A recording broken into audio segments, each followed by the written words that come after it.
বন্ধুরা, ideal education সেন্টারে তোমাদের সকলকে স্বাগত জানাই। আজ আমি তোমাদের সামনে আলোচনা করব তোমাদের পাঠ্য বইয়ের একটি দুর্দান্ত গল্প, বহুরূপী গল্প। খুবই সুন্দর একটি গল্প। সেই গল্প পড়লে সকলেরই তোমাদের ভালো লাগবে এবং যখন আলোচনা করব দেখবে তোমাদের একদম জলের মতো পরিষ্কার হয়ে যাবে এই গল্পটি। যাই হোক, গল্পের নাম বহুরূপী। লেখক হচ্ছে সুবোধ ঘোষ। আমরা একটু জেনে নেব যে এই গল্পটি কোথা থেকে নেওয়া হয়েছে। এই গল্পটি নেওয়া হয়েছে সুবোধ ঘোষের গল্প সমগ্রের তৃতীয় খণ্ড থেকে, অর্থাৎ সুবোধ ঘোষ রচিত যে গল্প সমগ্র তার যে তৃতীয় খণ্ড, সেই তৃতীয় খণ্ড থেকে নেওয়া হয়েছে। আমরা এবার একটু সুবোধ ঘোষের অর্থাৎ লেখকের সংক্ষিপ্ত জীবনী একটু জেনে নেব।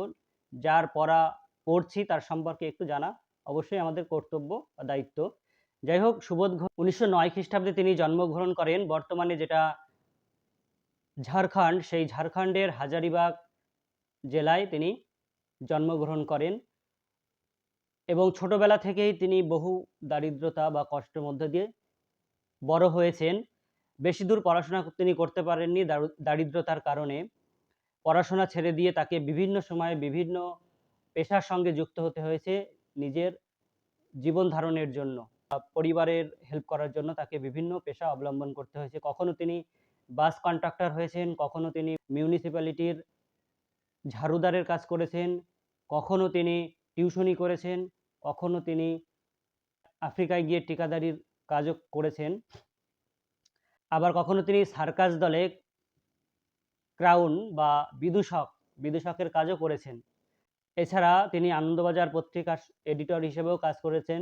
অর্থাৎ বিভিন্ন সময়ে তিনি বিভিন্ন পেশার সঙ্গে যুক্ত হয়েছেন নিজের জীবন যুদ্ধে জয়লাভ করার জন্য বা জীবিকা নির্বাহ করার জন্য। তেমনিভাবে আমরা আজকে যে গল্পটি পড়ব, সেই গল্পর মধ্যেও আমরা দেখব যে গল্পের প্রধান চরিত্র হরিদা, সেই হরিদা তিনি কিন্তু বিভিন্ন বিভিন্ন বেশ তিনি ধারণ করে তার জীবিকাটা নির্বাহ করেন। তার দারিদ্রতা থাকা সত্ত্বেও সে কিন্তু বিভিন্ন পেশা অবলম্বন করেনি, কিন্তু সে বিভিন্ন বেশ ধারণ করেছেন। অর্থাৎ লেখকের পেশার সঙ্গে এনার বেশের একটা মিল আমরা খুঁজে পাই। যাই হোক, আমরা ওই বিষয়ে আর যাচ্ছি না। আমরা আমাদের যে মূল বিষয়, সেই মূল যে আলোচনার বিষয়, সেই আলোচনার বিষয়ে ফিরে আসব। আমাদের গল্পের নাম বহুরূপী। লেখক সুবোধ ঘোষ। নেওয়া হয়েছে সুবোধ ঘোষের গল্প সমগ্রের তৃতীয় খণ্ড থেকে। এই গল্পে আমরা একটু সারাংশটা সংক্ষিপ্ত আকারে একটু জেনে নেব। এই গল্পের কেন্দ্রীয় চরিত্র বা প্রধান চরিত্র বা নায়ক যাকে আমরা বলতে পারি, তিনি হচ্ছেন হরি, আর লেখকের কাছে তিনি হচ্ছেন হরিদা। এই যে গল্পটা, সেই গল্পে কিন্তু আমরা দেখতে পাবো যে এই হরিদাকে কেন্দ্র করেই গল্পটি আবর্তিত। আর এই হরিদার যে জীবন, সে অনেক দরিদ্র পরিবারের সন্তান, তার জীবনে অনেক দারিদ্রতা রয়েছে, তা সত্ত্বেও কিন্তু তিনি বিভিন্ন যে পেশা, সেই পেশায় তার কিন্তু অরুচি, অর্থাৎ একঘেয়েমি কাজে তার অরুচি বা অন্য কোনো কাজে তার তেমন ইচ্ছা নেই। তার যে নিজস্ব একটা সত্তা রয়েছে, সেটা হচ্ছে শৈল্পিক সত্তা বা শিল্প তার মধ্যে রয়েছে, শিল্প গুণ। তিনি বিভিন্ন বেশ ধারণ করতে পারেন, আর সেই বিভিন্ন বেশ ধারণ করেই তিনি তার যে সামান্য রুজি রোজগার হয়, সামান্য যে আয় হয়, সেই আয়টা দিয়েই তিনি তার সপ্তাহটা কাটিয়ে দেন। অর্থাৎ সপ্তাহে একদিন তিনি বহুরূপী সেজে বাইরে বের হন এবং মানুষকে আনন্দ দিয়ে বা মানুষের মনোরঞ্জন করে যে সামান্য অর্থ তিনি পান, সেই সামান্য অর্থ দিয়েই তিনি তার সংসার চালান। তিনি কিন্তু বাড়িতে একাই থাকেন এবং তার বাড়িটা হচ্ছে একটা শহরের সরু গলির ভেতরে ছোট্ট একটা বাড়ি। সেখানে তিনি থাকেন এবং সেখানে 4 বন্ধু মিলে, এই হরিদা, তারপরে অনাদি, ভবতোষ এবং লেখক স্বয়ং সুবোধ ঘোষ, এই সকলে মিলেই 4 জনে মিলে কিন্তু ওখানে প্রায় আড্ডা দিত। কেউ চা নিয়ে আসতো, কেউ চিনি নিয়ে আসতো, এইভাবে কিন্তু তারা চা বানিয়ে খেত। যাই হোক, এই যে গল্পটা, তিনি বিভিন্ন সময় বিভিন্ন বেশ ধারণ করেছেন। কখনো তিনি বাইজির বেশ ধারণ করেছেন, কখনো তিনি পুলিশের বেশ ধারণ করেছেন, কখনো তিনি কাবুলিওয়ালার বেশ ধারণ করেছেন, কখনো তিনি পাগলা সেজেছেন। মানে এইভাবে তিনি বিভিন্ন রূপ ধারণ করে বা বেশ ধারণ করে তিনি কিন্তু মানুষের মন জয় করে জীবিকা নির্বাহ করেন। এখানে আমরা একটা ঘটনা দেখতে পাবো যে হিমালয় থেকে এক সন্ন্যাসী সে এসে জগদীশবাবুর বাড়িতে ৭ দিন ছিলেন। ৭ দিন থাকার পরে যাওয়ার সময় তাকে এই জগদীশবাবু বকশিস স্বরূপ বা প্রণামী স্বরূপ ১০০ টাকা দিলেন এবং সোনার বোল লাগানো একটি খড়ম দিলেন। এই কথা যখন বন্ধুরা এসে হরিদাকে জানায়, তখন হরিদা তাদেরকে একটা যজ্ঞ বা খেলা দেখাবেন বললেন এবং তিনি মনে মনে ভাবলেন যে এভাবে প্রতিদিন বহুরূপী সেজে বা প্রতি সপ্তাহে একদিন করে বহুরূপী সেজে যে সামান্য রোজগার হয় তাতে সেইভাবে চলছে না, তাই যদি একটা বড় কোনো দান মারা যায় তাহলে ভালোই হয়।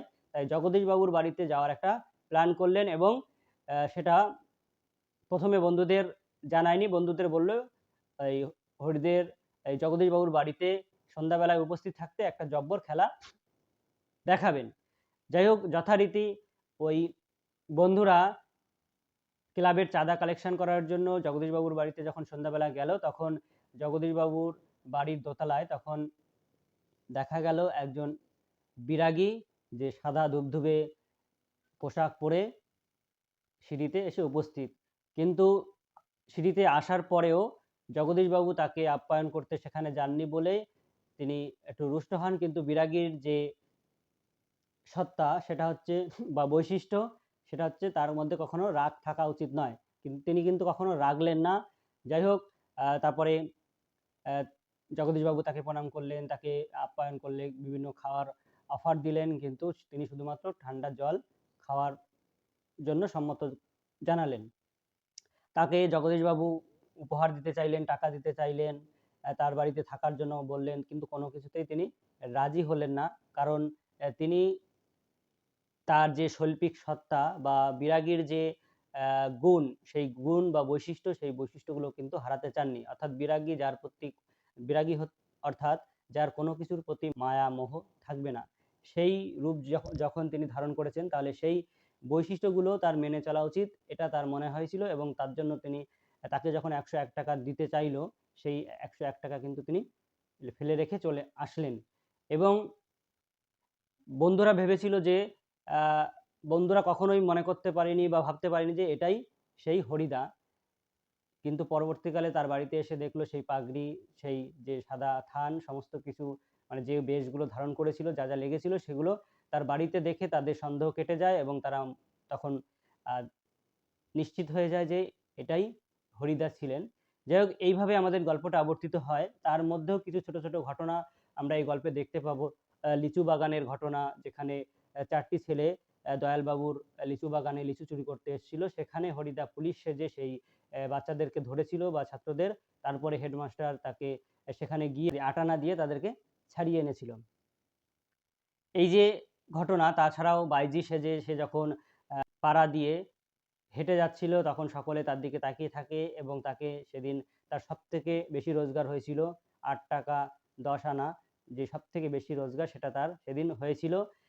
এবং বাস স্ট্যান্ডের একটা ঘটনাও কিন্তু আমরা এখানে দেখতে পাই যে বাস স্ট্যান্ডে তিনি পাগলা সেজেছেন, একজন পাগল সেজেছেন। সেই পাগলের বেশ এতটাই যে কম্বল পরেছেন, তিনি ছেঁড়া জামা কাপড় পরেছেন, মানে একেবারে পাগলের মতনই লাগছে এবং তিনি মাঝে মাঝে যাত্রীদের উদ্দেশ্যে আদলা ইট নিয়ে তাদেরকে মারতে তেড়ে যাচ্ছেন। একদম সকলেই ভেবেছে যে এটা সত্যি সত্যি পাগল, কিন্তু বাস ড্রাইভার কাশীনাথ সে জানে যে এটা হরিদার কাজ, তাই তাকে বলে হরিদার যা অনেক হয়েছে, এবার সরে পড়ো। যাই হোক, এইভাবে আমরা এই গল্পে বিভিন্ন হরিদার যে বিভিন্ন রূপ বা বহুরূপের যে বেশ, সেই বেশগুলোর আমরা পরিচয় পাবো। খুবই ইন্টারেস্টিং এবং খুবই ভালো লাগবে তোমাদের এই গল্পটি পড়লে।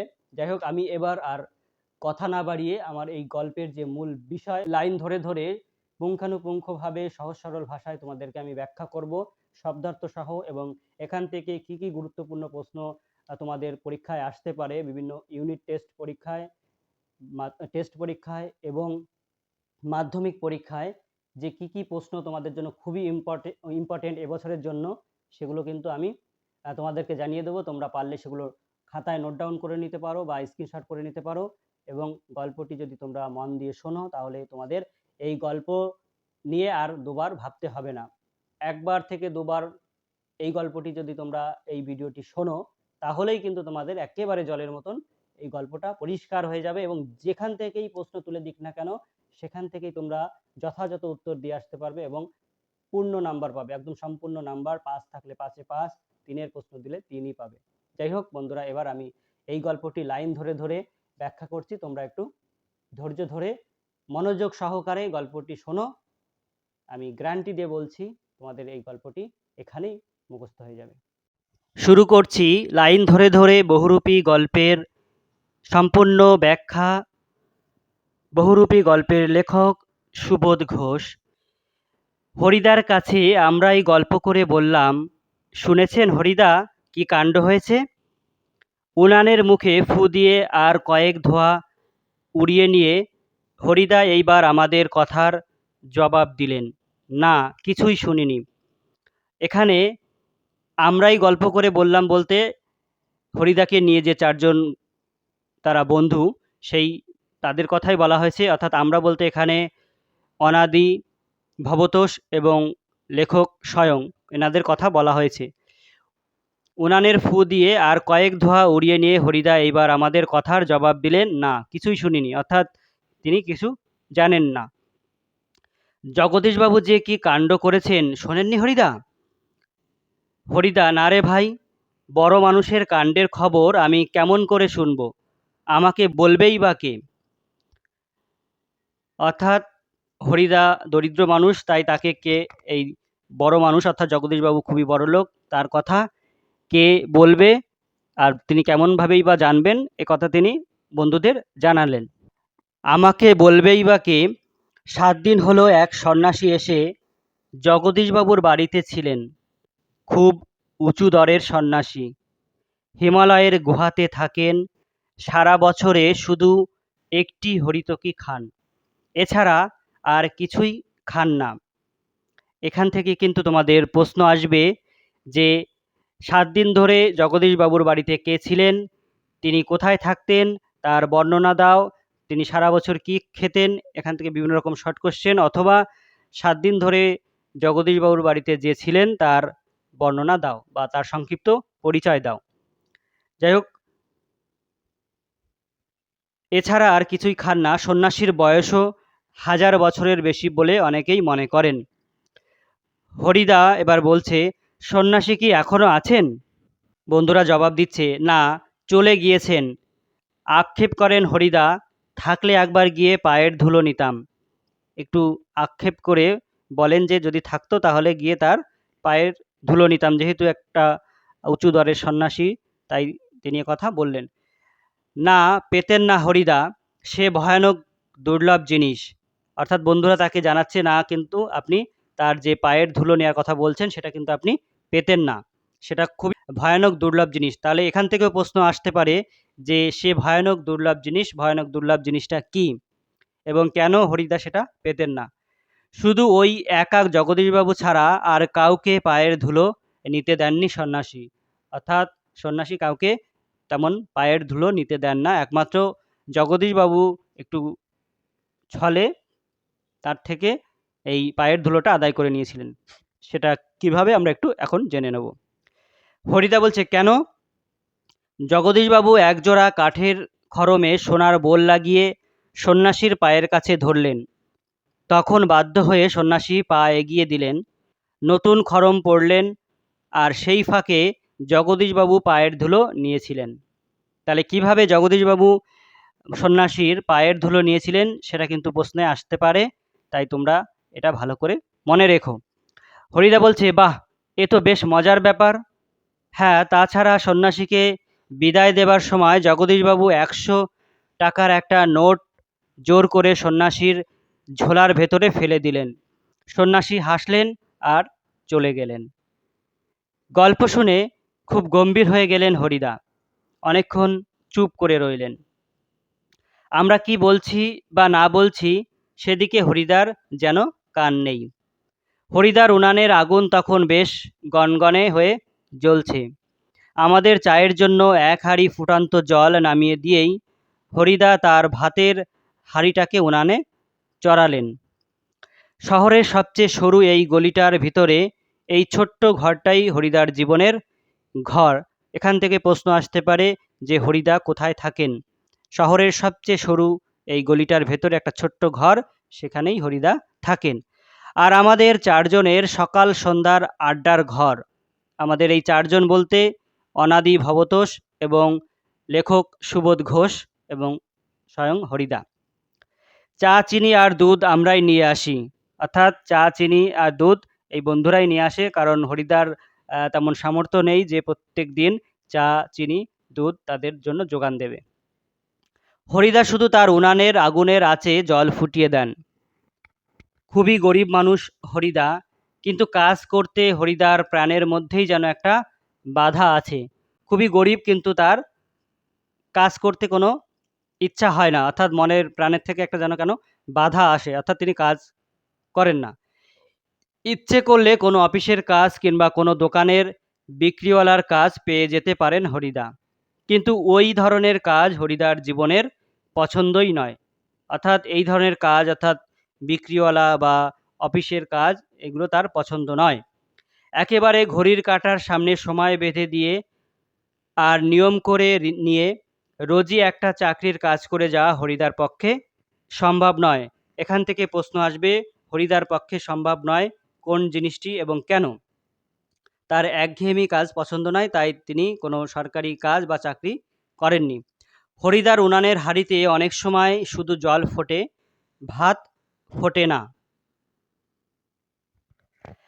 এই একঘেয়ে অভাবটাকে সহ্য করতে হরিদার আপত্তি নেই। অর্থাৎ একঘেয়ে স্বভাব বলতে এখানে যেহেতু তার নিত্যই দারিদ্রতা লেগে থাকে এবং শুধু হাঁড়িতে ভাতের বদলে বা চালের বদলে জল ফোটে মাঝে মাঝেই, অর্থাৎ প্রায় দিনই তাকে না খেয়ে থাকতে হয়, তবুও এই একঘেয়ে না খেয়ে থাকাটাকে তিনি সহ্য করে নিয়েছেন, তাতে আপত্তি নেই, কিন্তু একঘেয়ে কাজে তার আপত্তি।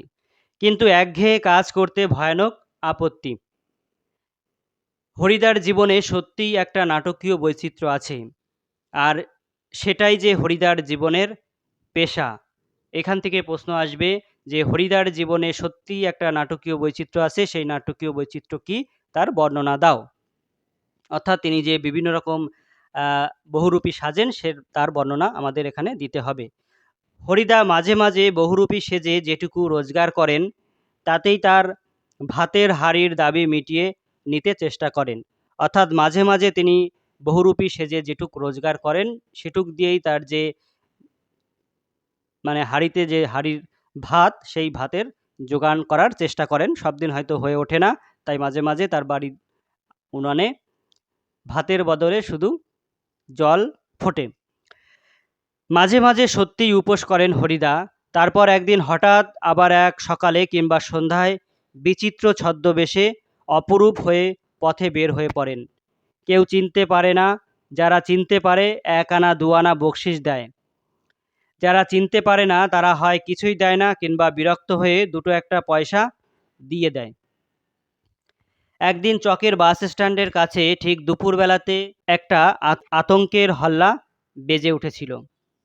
একটা উন্মাদ পাগল, তার মুখ থেকে লালা ঝরে পড়ছে, চোখ দুটো কটকটে লাল, তার কোমরে একটা ছেঁড়া কম্বল জড়ানো, গলায় টিনের কৌটার একটা মালা। পাগলটা একটা থান ইট হাতে তুলে নিয়ে বাসের উপরে বসা যাত্রীদের দিকে তেড়ে যাচ্ছে। চেঁচিয়ে উঠছে যাত্রীরা, 2-1 পয়সা ফেলেও দিচ্ছে। তাহলে এখানে যে বাস স্ট্যান্ডের নাম, সেটা নাম হচ্ছে চকের বাস স্ট্যান্ড। এখান থেকে শর্ট কোশ্চেন আসতে পারে। এবং সেই ঘটনাটা কখন ঘটেছিল না, দুপুরবেলাতে। কি ঘটেছিল না, আতঙ্কের একটা হল্লা বেজে উঠেছিল। সেখানে একটা উন্মাদ পাগল, তার মুখ থেকে লালা পড়ছে, চোখ দুটো কটকটে লাল, কোমরে একটা ছেঁড়া কম্বল জড়ানো রয়েছে, আর গলায় টিনের একটা কৌটার মালা, আর একটা থান ইট হাতে তুলে, অর্থাৎ একটা ইট হাতে তুলে বাসের যাত্রীদের উদ্দেশ্যে তেড়ে যাচ্ছে। এই যে একটা পাগলের পাগলামি এবং তার যে বেশভূষা, এখান থেকেও কিন্তু প্রশ্ন আসতে পারে যে চকের বাস স্ট্যান্ডে যে ঘটনাটা ঘটেছিল সেটা বর্ণনা করো। আসলে এই পাগলটা ছিল কিন্তু হরিদাই। একটু পরেই বাসের ড্রাইভার কাশীনাথ ধমক দেয়, খুব হয়েছে হরি, এইবার সরে পড়ো, অন্যদিকে যাও। তাহলে আমরা বাসের ড্রাইভারের নাম পেলাম, তার নাম হচ্ছে কাশীনাথ।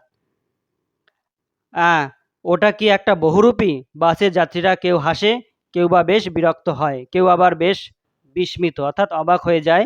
সত্যিই খুব চমৎকার পাগল সাজতে পেরেছে তো লোকটা। তাহলে কেউ আবার একটু অবাক হয়ে জিজ্ঞেস করে, হ্যাঁ, এটা কি একটা বহুরূপী? বাসের যাত্রীরা কেউ হাসে, কেউ একটু বিরক্ত হয়ে যায়, যেহেতু তাদের একটা সমস্যার সৃষ্টি করেছিল। আবার কেউ একটু অবাক হয়ে যায়, মানে আবার কেউ প্রশংসা করে যে সত্যি লোকটা খুব সুন্দর পাগল সেজেছেন। হরিদার জীবন এইরকম বহু রূপের খেলা দেখিয়েই একরকম চলে যাচ্ছে। এই শহরের জীবনে মাঝে মাঝে বেশ চমৎকার ঘটনা সৃষ্টি করেন বহুরূপী হরিদা। সন্ধ্যার আলো সবেমাত্র জ্বলেছে, দোকানে দোকানে লোকজনের ব্যস্ততা আর মুখরতাও জমে উঠেছে। হঠাৎ পথের উপর দিয়ে ঘুঙুরের মিষ্টি শব্দ ঝুমঝুম করে বেজে বেজে চলে যেতে থাকে। এক রূপসী বাইজি প্রায় নাচতে নাচতে চলে যাচ্ছে।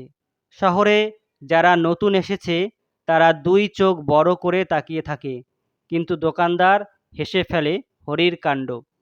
এই যে বাইজির যে রূপ ধারণ করে হরিদা শহরের উপর দিয়ে হেঁটে যায়, তখন কিন্তু অনেক লোক তার দিকে তাকিয়ে থাকে হা করে, এবং দোকানদাররা যারা চেনে তারা কিন্তু সেইটা হেসে দেয় লোকজনের কাণ্ড এবং হরিদার কাণ্ড দেখে। হ্যাঁ, এটা একটা বহুরূপী নাকি? কারো কারো মুগ্ধ চোখের মোহভঙ্গ হয়, আর যেন বেশ একটু হতাশ স্বরে প্রশ্ন করে ওঠে। মানে কেউ ভাবে যে এটা সত্যিই একটি সুন্দর রূপসী মহিলা, তার দিকে তারা আকৃষ্ট হয় এবং তাকে হয়তো উদ্দেশ্য করে তাকে পছন্দও করে ফেলে অনেকে। কিন্তু যখন তারা জানতে পারে যে এটা একটা বহুরূপী, তখন তারা হতাশ হয়ে যায়, মোহভঙ্গ হয়। বাইজি ছদ্মবেশে সেদিন হরিদার রোজগার মন্দ হয়নি। মোট ৮ টাকা ১০ আনা পেয়েছিলেন। এখান থেকে প্রশ্ন আসতে পারে, বাইজি সেজে হরিদার কত টাকা ইনকাম হয়েছিল? উত্তর ৮ টাকা ১০ আনা তিনি পেয়েছিলেন, আর এটাই ছিল তার সর্বোচ্চ রোজগার। আমরাও দেখেছিলাম একটা দোকানের সামনে গিয়ে দাঁড়াচ্ছে সেই রূপসী বাইজি, মুচকি হেসে আর চোখ টিপে একটা ফুল সাজিয়ে এগিয়ে দিচ্ছে। দোকানদারও হেসে ফেলে আর একটা সিকি তুলে নিয়ে বাইজির হাতের ফুলসাজির উপর ফেলে দেয়। কোনোদিন বাউল, কোনোদিন কাপালি, কখনো বোচকা কাঁধে বুড়ো কাবুলিওয়ালা, কখনো হ্যাটকোট পেন্টলুন পরা ফিরিঙ্গি কেরামিন সাহেব। অর্থাৎ এখানে বহুরূপী যে হরিদা, সেই হরির যে বিভিন্ন বেশ, সেই বেশের কথা বলা হচ্ছে, তিনি কি কি বেশ ধারণ করেন। কখনো তিনি বাউল হন, কখনো কাপালিক হন, কখনো বোচকা কাঁধে নিয়ে বুড়ো কাবুলিওয়ালার বেশ ধারণ করেন, কখনো আর কোট স্যুট পরে একদম ফিরিঙ্গি অর্থাৎ ইংরেজ সাহেবের মতন তিনি বেরিয়ে পড়েন বহুরূপীর বেশ ধারণ করে। একবার পুলিশ সেজে দয়ালবাবু লিচু বাগানের ভেতরে দাঁড়িয়েছিলেন হরিদা। স্কুলের 4টে ছেলেকে ধরেছিলেন। ভয়ে কেঁদে ফেলেছিল ছেলেগুলো, আর স্কুলের মাস্টার এসে সেই নকল পুলিশের কাছে ক্ষমা চেয়েছিলেন। এবারের মতো মাপ করে দিও ওদের। কিন্তু ৮ আনা ঘুষ নিয়ে তারপর মাস্টারের অনুরোধ রক্ষা করেছিলেন সেই নকল পুলিশ হরিদা। এখান থেকে শর্ট কোশ্চেন দেখো, লিচু বাগানের মালিকের নাম কি? দয়ালবাবু লিচু বাগানে হরিদা কিসের বেশ ধারণ করেছিলেন? পুলিশের বেশ। কয়জন ছেলেকে ধরেছিলেন? 4 জন ছেলেকে ধরেছিলেন। কে তাদেরকে ছাড়িয়ে নিয়ে গিয়েছিলেন? স্কুলের মাস্টার এসে। কত টাকা ঘুষ দিয়ে ছাড়িয়েছিলেন? ৮ আনা ঘুষ দিয়ে ছাড়িয়ে নিয়ে গিয়েছিলেন। পরদিন অবশ্য স্কুলের মাস্টারমশাইয়ের জানতে বাকি থাকেনি কাকে তিনি ৮ আনা ঘুষ দিয়েছেন। কিন্তু মাস্টারমশাই একটু রাগ করেননি, বরং একটু তারিফই করলেন। বাহ, সত্যি খুব চমৎকার পুলিশ সেজেছিল হরি। অর্থাৎ মাস্টারেরও খুব ভালো লেগেছে যে এত সুন্দর তিনি রূপ ধারণ করেছে পুলিশের। তিনি একটু বুঝতে পারেননি যে এটা হরিদা ছিলেন, পরে অবশ্য জানতে পারেন। আজ এখন কিন্তু আমরা ঠিক বুঝতে পারছি না হরিদা এত গম্ভীর হয়ে কি ভাবছেন। এবার আমরা সেই যে 4 জনের কথোপকথন হরিদার ঘরে হচ্ছে সেখানে চলে আসলাম। এতক্ষণ হরিদার সম্পর্কে বিভিন্ন রকম বর্ণনা দেওয়া হচ্ছিল। এবার তারা এসে যে প্রশ্নটা করেছিল হরিদাকে, সেই প্রশ্নের জায়গায় আমরা ফিরে আসছি। সন্ন্যাসীর গল্পটা শুনে কি হরিদার মাথার মধ্যে নতুন কোনো মতলব ছটফট করে উঠছে, মতলব ছটফট করে উঠেছে। অর্থাৎ এই যে তিনজন, অর্থাৎ অনাদি, ভবতোষ এবং সুবোধ ঘোষ, তারা ভাবছেন যে হরিদাকে যে সন্ন্যাসীর কথা শোনালেন তারপরে তিনি একটু গম্ভীর হয়ে গেলেন, অর্থাৎ তার মধ্যে হয়তো কোনো নতুন মতলব ঘোরাঘুরি করছে বা ছটফট করছে। ঠিকই, আমাদের সন্দেহ মিথ্যে নয়। হরিদা বললেন, আজ তোমাদের একটা জবর খেলা দেখাবো। আমাদের দেখিয়ে আপনার লাভ কি হরিদা? আমাদের কাছ থেকে একটা সিগারেটের চেয়ে বেশি কিছু তো পাবেন না। হরিদা, না, ঠিক তোমাদের দেখাবো না, আমি বলছি তোমরা সেখানে থেকো, তাহলে দেখতে পাবে। সকলে জিজ্ঞেস করলো, কোথায়? হরিদা, আজ সন্ধ্যায় জগদীশবাবুর বাড়িতে। হঠাৎ জগদীশবাবুর বাড়িতে খেলা দেখাবার জন্যে আপনার এত উৎসাহ জেগে উঠলো কেন? সকলে জিজ্ঞেস করলো। হরিদা তখন হাসলেন, মোটা মতন কিছু আদায় করে নেব। বুঝতেই তো পারছো, পুরো দিনটা রূপ ধরে ঘুরে বেরিয়েও 2-3 টাকার বেশি হয় না। একবার বাইজি সেজে অবশ্যই কিছু বেশি পাওয়া গিয়েছিল, কিন্তু ওতেই বা কী হবে? এখানে বাইজি সেজে তিনি সে যে 8 টাকা 10 আনার পেয়েছিলেন তার কথা বলা হচ্ছে, যে ওটা একটু বেশি পেয়েছিলেন। বলছে ওই 8 টাকা 2 টাকা 3 টাকায় কী হবে? ঠিকই বলেছেন হরিদা, সপ্তাহে বড়জোর একটা দিন বহুরূপী সেজে পথে বের হন হরিদা, কিন্তু তাতে 7 দিনের পেট চলবার মতো রোজগার হয় না।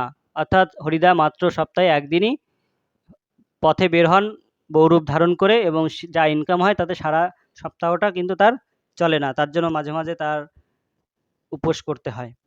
হরিদা বলেন, না, এবার আর কাঙালের মতো হাত পেতে বকশিস নেওয়া নয়, এবার মারিত গন্ডার, লুটিত ভাণ্ডার। এখান থেকে কিন্তু প্রশ্ন আসবে, এবার মারিত গন্ডার, লুটিত ভাণ্ডার, এই কথাটির ব্যাখ্যা করো। অর্থাৎ যে কাজটা করব সেটা একেবারে অনেক বড়সড় কাজ করব, এই রকম কথা বলছে। অর্থাৎ তিনি বড় একটা কিছু ইনকাম করার ফন্দি আঁটছেন। একবারেই যা ঝেলে নেব তাতে আমার সারা বছর চলে যাবে। অর্থাৎ জগদীশবাবুর কাছ থেকে যা আদায় করে নেবেন তাতে তার সারা বছর চলে যাবে, এরকম একটা তার মনের ধারণা হচ্ছে। কিন্তু সে কি করে সম্ভব? সকলে জিজ্ঞেস করলো। জগদীশবাবু ধনী মানুষ বটেন, কিন্তু বেশ কৃপণ মানুষ। হরিদাকে একটা যোগী সন্ন্যাসী কিংবা বৈরাগী সাজতে দেখে কত আর খুশি হবেন জগদীশবাবু? আর খুশি হলেই বা কত আনা বকশিস দেবেন? 5 আনার বেশি তো নয়। এটা সকলে মনে মনে ভাবছে যে এরকম হয়তো হবে, যে হরিদা যদি বৈরাগী বা সন্ন্যাসী সাজে তাহলে কতই বার জগদীশবাবু খুশি হয়ে দেবেন, কারণ তিনি তো কিপটা, তিনি 5 আনার বেশি হয়তো দেবেন না। যাই হোক, হরিদা বলেন, তোমরা যদি দেখতে চাও তবে আজ ঠিক সন্ধ্যাতে জগদীশবাবুর বাড়িতে থেকো। আমরা বললাম, থাকবো। আমাদের স্পোর্টসের চাঁদা নেবার জন্যে আজ ঠিক সন্ধ্যাতেই জগদীশবাবুর কাছে যাব। বড় চমৎকার আজকে এই সন্ধ্যার চেহারা। আমাদের শহরের গায়ে কতদিন তো চাঁদের আলো পড়েছে, কিন্তু কোনোদিন তো আজকের মতো এমন একটা স্নিগ্ধ ও শান্ত উজ্জ্বলতা কখনো চারিদিকে এমন সুন্দর হয়ে ফুটে ওঠেনি। তাহলে আজকের যে সন্ধ্যার যে চমৎকার চেহারা, সেই চেহারার বর্ণনা কিন্তু তোমাদের প্রশ্নে আসতে পারে। ফুরফুর করে বাতাস বইছে, জগদীশবাবুর বাড়ির বাগানের সব গাছের পাতাও ঝিরঝির শব্দ করে কি যেন বলতে চাইছে। জগদীশবাবুর বাড়ির বারান্দাতে মস্ত বড় একটা আলো জ্বলছে। সেই আলোর কাছে একটা চেয়ারের উপর বসে আছেন জগদীশবাবু। সাদা মাথা, সাদা দাড়ি, সৌম্য শান্ত ও জ্ঞানী মানুষ জগদীশবাবু। তাহলে জগদীশবাবুর একটু বর্ণনাও কিন্তু এখানে আমরা পাচ্ছি, সেটাও কিন্তু তোমরা ভালো করে মনে রেখো। আমরা আমাদের স্পোর্টসের চাঁদার খাতাটিকে জগদীশবাবুর হাতে তুলে দিয়ে দাঁড়িয়ে আছি। চমকে উঠলেন জগদীশবাবু। বারান্দার সিঁড়ির দিকে তাকিয়ে জগদীশবাবুর 2 বিস্মিত চোখ অপলক হয়ে গেল। অর্থাৎ তিনি হঠাৎ চমকে গেলেন এবং বারান্দার সিঁড়ির দিকে তাকিয়ে জগদীশবাবুর চোখ যেন আর পলক পড়ছে না। অপলক বলতে পলক পড়ছে না, সেরকমভাবে তিনি একভাবে তাকিয়ে রয়েছেন। আমরাও চমকে উঠেছি বইকি। আমরা বলতে এখানে ওই লেখকের বন্ধু, লেখক সহ অন্য যে ভবতোষ অনাদি তাদের কথা বলা হচ্ছে। আশ্চর্য হয়েছি, একটু ভয়ও পেয়েছি, কারণ সত্যিই যে বিশ্বাস করতে পারছি না সিঁড়ির কাছে এসে যে দাঁড়িয়েছে সে কি সত্যিই হরিদা? ও চেহারা কি সত্যিই কোনো বহুরূপীর হতে পারে? এরকম তারা সেই লোকটিকে দেখে বা বিরাগীকে দেখে সেই অনাদি ভবতোষ এবং আমাদের লেখকের বিভিন্ন রকম প্রশ্ন মনের মধ্যে জাগছে, এটা কি সত্যিই হরিদা, নাকি এরকম চেহারা কি হরিদার হতে পারে, বা বহুরূপ এরকমভাবে কি তিনি সাজতে পারেন? যাই হোক, নানান রকম প্রশ্ন তাদের মনের মধ্যে ঘুরপাক খাচ্ছে।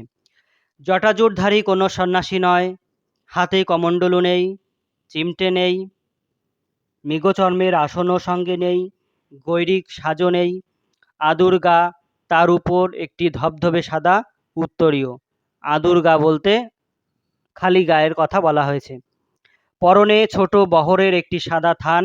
এখান থেকেও প্রশ্ন আসতে পারে যে বিরাগীর দেহের বর্ণনা দাও বা তার পোশাক আশাকের বর্ণনা দাও। মাথায় ফুরফুর করে উঠছে শুকনো সাদা চুল, ধুলো মাখা পা, হাতে একটা ঝোলা, সে ঝোলার ভিতরে শুধু একটা বই, যে বইটা হচ্ছে গীতা। গীতা বের করে কি যেন দেখলেন এই আগন্তুক। আগন্তুক অর্থে এখানে বিরাগী। তারপর নিজের মনেই হাসলেন। আগন্তুক এই মানুষটি যেন এই জগতের সীমার ওপার থেকে হেঁটে হেঁটে চলে এসেছেন, অর্থাৎ জগতের বাইরে কোনো জায়গা থেকে হেঁটে হেঁটে এখানে চলে এসছেন, এটাই বোঝানো হচ্ছে। শীর্ণ শরীরটাকে প্রায় অশরীরী একটা চেহারা বলে মনে হয়। শীর্ণ বলতে রোগা চেহারা, অশরীরী বলতে ভূত বা প্রেত বা আত্মার কথা বলা হয়েছে। কি অদ্ভুত উদাত্ত, শান্ত ও উজ্জ্বল একটা দৃষ্টি এই আগন্তুকের চোখ থেকে ঝরে পড়ছে। উঠে দাঁড়ালেন জগদীশবাবু। আসুন। আগন্তুক হাসেন। আপনি কি ভগবানের চেয়েও বড়? এবার এই বিরাগী প্রশ্ন করলেন জগদীশবাবুকে যে আপনি কি ভগবানের চেয়েও বড়? জগদীশবাবু কিছু ভেবে বলেন, কেন? কেন আপনি একথা কেন বলছেন মহারাজ? আমি মহারাজ নই, আমি এই সৃষ্টির মধ্যে এক কণা ধুলি। কিন্তু আপনি বোধহয় 11 লক্ষ টাকার সম্পত্তির অহংকারে নিজেকে ভগবানের চেয়েও বড় বলে মনে করেন, তাই ওইখানেই দাঁড়িয়ে আছেন, নেমে আসতে পারছেন না। অর্থাৎ সিঁড়িতে যে দাঁড়িয়ে রয়েছেন বিরাগী, সে যে হরিদা, তার দিকে এগিয়ে আসছেন না বলেই তিনি কিন্তু এই প্রশ্ন করলেন। এবং এখান থেকে আমরা একটি শর্ট কোশ্চেন জানতে পারলাম যে জগদীশবাবুর সম্পত্তির পরিমাণ 11 লক্ষ টাকা। সেই মুহূর্তে সিঁড়ি ধরে নেমে যান জগদীশবাবু, অর্থাৎ হরিদার কথা শুনে বা বিরাগীর কথা শুনে সঙ্গে সঙ্গে সিঁড়িতে নেমে যায় জগদীশবাবু। আমার অপরাধ হয়েছে, আপনি রাগ করবেন না। আগন্তুক আবার হাসেন। আমি বিরাগী, রাগ নামে কোনো রিপু আমার নেই। রাগ রাগ নামে কোনো রিপু বলতে আমাদের যে ষড়রিপু, সেই রিপুর একটি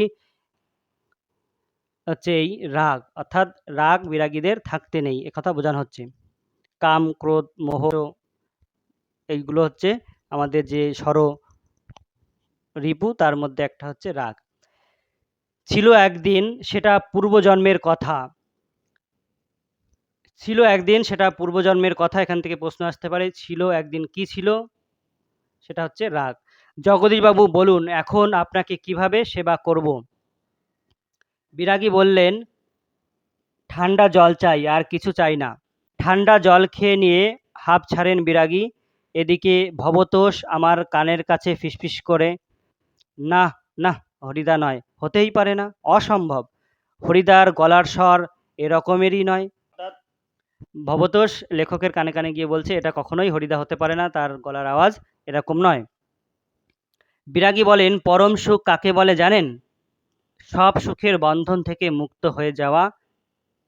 ভবতোষের কানের কাছে মুখ এগিয়ে নিয়ে অনাদি বলে, শুনছো তো, এসব ভাষা কি হরিদার মুখের ভাষা হতে পারে? এখানে প্রশ্ন আসতে পারে পরম সুখ কাকে বলে বলে বিরাগী জানিয়েছেন, সেটা হচ্ছে সব সুখের বন্ধন থেকে মুক্ত হয়ে যাওয়াটাই হচ্ছে পরম সুখ। এখানে অনাদি ভবতোষ সকলেরই কিন্তু সন্দেহ হচ্ছে যে এটা আদৌ কি আমাদের হরিদা। জগদীশবাবু ততক্ষণে সিঁড়ির উপরে বসে পড়েছেন। বোধহয় বিরাগীর পা স্পর্শ করবার জন্যে তার হাত দুটো ছটফট করতে শুরু করেছে। জগদীশবাবু বলেন, আমার এখানে কয়েকটা দিন থাকুন বিরাগীজি, আপনার কাছে এটা আমার প্রাণের অনুরোধ। 2 হাত জোর করে বিরাগীর মুখের দিকে তাকিয়ে থাকেন জগদীশবাবু। বিরাগী হাসেন, বাইরে খোলা আকাশ থাকতে, তার ধরিত্রীর মাটিতে স্থান থাকতে আমি এক বিষয়ীর দালান বাড়ির ঘরে থাকব কেন, বলতে পারেন? বিরাগীজি জগদীশবাবুর গলার স্বরের আবেদন করুণ হয়ে ছলছল করে। বিরাগী বলেন, না, আপনার এখানে জল খেয়েছি এই যথেষ্ট। পরমাত্মা আপনার কল্যাণ করুন, কিন্তু আপনার এখানে থাকা আমার পক্ষে সম্ভব নয়। জগদীশবাবু, তবে অন্তত একটু কিছু আজ্ঞা করুন, যদি আপনাকে কোনো। বিরাগী, না না, আমি যার কাছে পড়ে আছি তিনি আপনার চেয়ে কিছু কম নয়, কাজেই আপনার কাছে আমার তো কিছু চাইবার দরকার হয় না। আমি যার কাছে পড়ে আছি বলতে ভগবানের কাছে পড়ে আছি, ভগবানের কাছে, সেখানে আপনার থেকে অনেক সম্পদ, যেখানে সম্পদের কোনো প্রয়োজনই হয় না।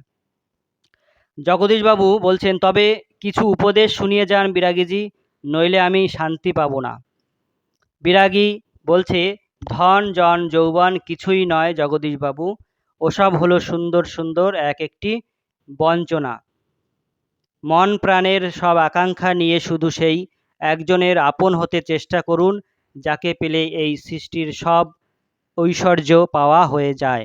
আচ্ছা, আমি চলি। তাহলে যাওয়ার সময় বিরাগী জগদীশবাবুকে যে উপদেশ দিয়ে গেলেন সেটা কি ছিল? সেটা হচ্ছে, ধন জন যৌবন কিছুই নয়, ওসব হলো সুন্দর সুন্দর এক একটি বঞ্চনা। মন প্রাণের সব আকাঙ্ক্ষা নিয়ে শুধু সেই একজনের আপন হতে চেষ্টা করুন। এখানে একজন বলতে ঈশ্বর, ঈশ্বরকে বুঝিয়েছেন, যাকে পেলে এই সৃষ্টির সব ঐশ্বর্য মানে ধন সম্পদ সব কিছুই পাওয়া হয়ে যায়, আর কিছু চাওয়া পাওয়ার থাকে না। জগদীশবাবু বলেন, আপনি একটা মিনিট থাকুন বিরাগীজি। সিঁড়ির উপরে অচঞ্চল হয়ে একটা মিনিট দাঁড়িয়ে রইলেন বিরাগী। আজকের চাঁদের আলোর চেয়েও স্নিগ্ধ হয়ে এক জ্যোৎস্না যেন বিরাগীর চোখ থেকে ঝরে পড়ছে। ভবতোষ ফিসফিস করে, না না, এই চোখ কি হরিদার চোখ হতে পারে? অসম্ভব। জগদীশবাবুর হাতে একটা থলি, থলির ভিতরে নোটের তারা।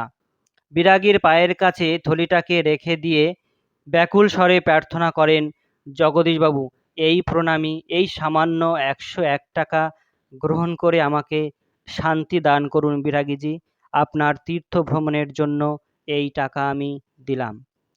বিরাগী হাসেন, আমার বুকের ভেতরেই যে সব তীর্থ, ভ্রমণ করে দেখবার তো কোনো দরকার হয় না। মানে বিরাগী বলছে, তীর্থক্ষেত্র কোথায় বিরাগীর মতে? সেটা হচ্ছে বুকের ভেতর। আর প্রণামী হিসাবে কত টাকা দিয়েছিল বিরাগীকে? 101 টাকা। এখান থেকে কিন্তু শর্ট কোশ্চেন আসবে, তোমরা ভালো করে এগুলো মনে রেখো। জগদীশবাবু বলছে, আমার অনুরোধ বিরাগীজি। বিরাগী বলেন, আমি যেমন অনায়াসে ধুলো মারিয়ে চলে যেতে পারি, তেমনি অনায়াসে সোনাও মারিয়ে চলে যেতে পারি। অর্থাৎ যেমন ধুলোর মধ্যে দিয়ে যেতে পারি, তেমনিভাবে এই সোনা মারিয়েও, অর্থাৎ সোনাকে রেখেও আমি কিন্তু চলে যেতে পারি। অর্থাৎ আমার কোনো লোভ নেই, এটাই এখানে বোঝানো হচ্ছে। বিরাগীর কোনো লোভ লালসা নেই।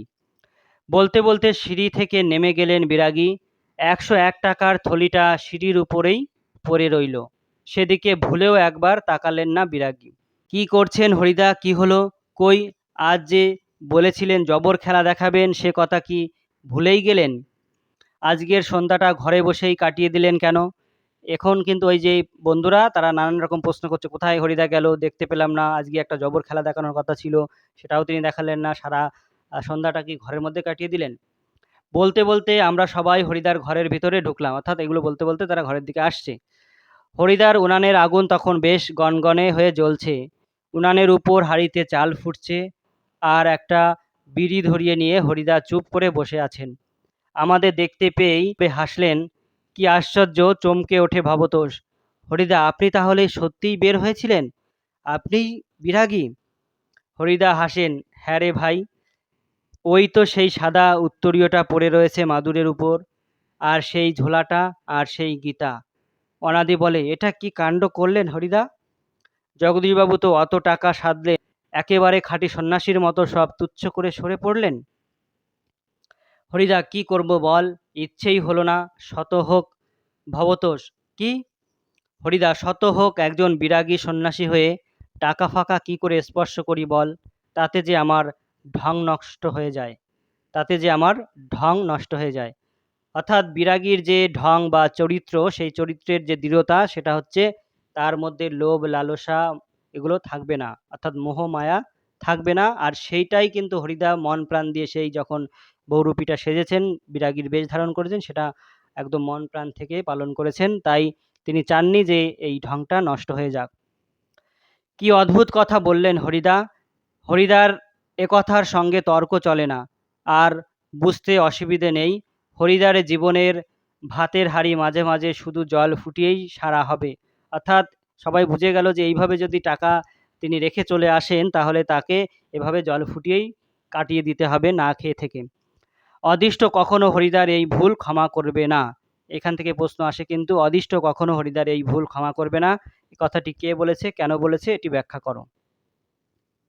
অর্থাৎ অদিষ্ট বলতে ভগবান এখানে এই হরিদার যে এই ভুল অর্থাৎ এখানে যে ১০১ টাকার যে নোটের তারার যেটা জগদীশবাবুর বাড়িতে ফেলে এসেছিল সেই কথা বোঝানোর জন্য বলা হয়েছে যে এইভাবে টাকা ফেলে আসা এটা কিন্তু হরিদার উচিত হয়নি। এই যে এটা একটা তিনি বড় ভুল করলেন, আর এই ভুলটা যদি না করতেন তাহলে তার সংসারে অভাব থাকতো না, অভাবটা মিটে যেত। তাই এই ভুলটা ভগবান ক্ষমা করবে না, অর্থাৎ তাকে আবার সেই না খেয়েই দিন কাটাতে হবে। অনাদি বলে, কিন্তু আপনি কি জগদীশবাবুর কাছে গিয়ে আর কখনো কি টাকা চাইবেন? চেঁচিয়ে ওঠে চেঁচিয়ে হেসে ওঠেন হরিদা, যাবই তো, না গিয়ে উপায় কি? কি অন্তত বকশিসটা তো দাবি করতে হবে। বকশিস?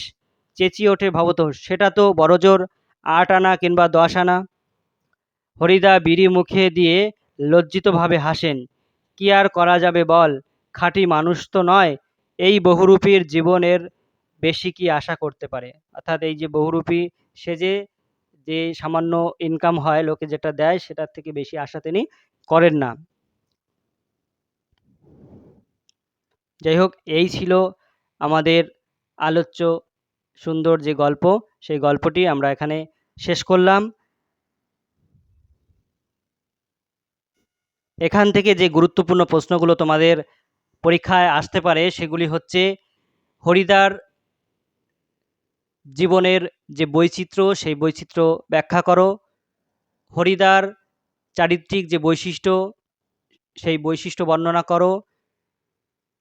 এবং হরিদার বহুরূপীর যে বেশ সেই বেশ সম্পর্কে বিস্তারিত আলোচনা করো। বাইজি সেজে তার যে বর্ণনা, সেই বর্ণনা থেকে প্রশ্ন আসতে পারে। বাস স্ট্যান্ডের ঘটনা থেকে কিন্তু প্রশ্ন তুলে দিতে পারে। এবং বিরাগী সেজে জগদীশবাবুর বাড়িতে যে কাণ্ড করেছিলেন সেই কাণ্ড থেকে কিন্তু প্রশ্ন আসতে পারে। এবং জগদীশবাবুর চরিত্র থেকেও কিন্তু তোমাদের প্রশ্ন আসতে পারে। যাই হোক, এই সমস্ত প্রশ্নগুলো যদি তোমরা সুষ্ঠু সুন্দরভাবে করে যাও এবং আলোচনার মাঝে মাঝে আমি যে প্রশ্নগুলো বলেছি সেগুলো যদি তোমরা ঠিকঠাক মতো করে যাও, তাহলে তোমরা আশা করি এই গল্প থেকে ১০০% কমন পেয়ে যাবে। তাহলে বন্ধুরা, এই ছিল আজকের যে বহুরূপী গল্পের যে আলোচনা, সেটি তোমরা শুনলে। আশা করি তোমাদের সকলেরই এই গল্পটি ভালো লেগেছে, এবং যদি ভালো লেগে থাকে তাহলে অবশ্যই এই গল্পটি বন্ধুদের মধ্যে শেয়ার করে দিও। এবং চ্যানেলটিকে যদি এখনও সাবস্ক্রাইব করে না থাকো তাহলে অবশ্যই চ্যানেলটিকে সাবস্ক্রাইব করে রেখো, এবং লাইক কমেন্ট করতে কিন্তু একদমই ভুলো না। আগামীতে তোমাদের সিলেবাস ভিত্তিক বিভিন্ন বিষয়ের আলোচনা আরও সুন্দর সহজ সরল ভাষায় জানার জন্য তোমরা অবশ্যই চ্যানেলটিকে সাবস্ক্রাইব করে রেখো। সকলে সুস্থ থেকো, ভালো থেকো। আজকের মতো ভিডিওটি আমি এখানেই শেষ করছি। ধন্যবাদ সকলকে ভিডিওটি সম্পূর্ণ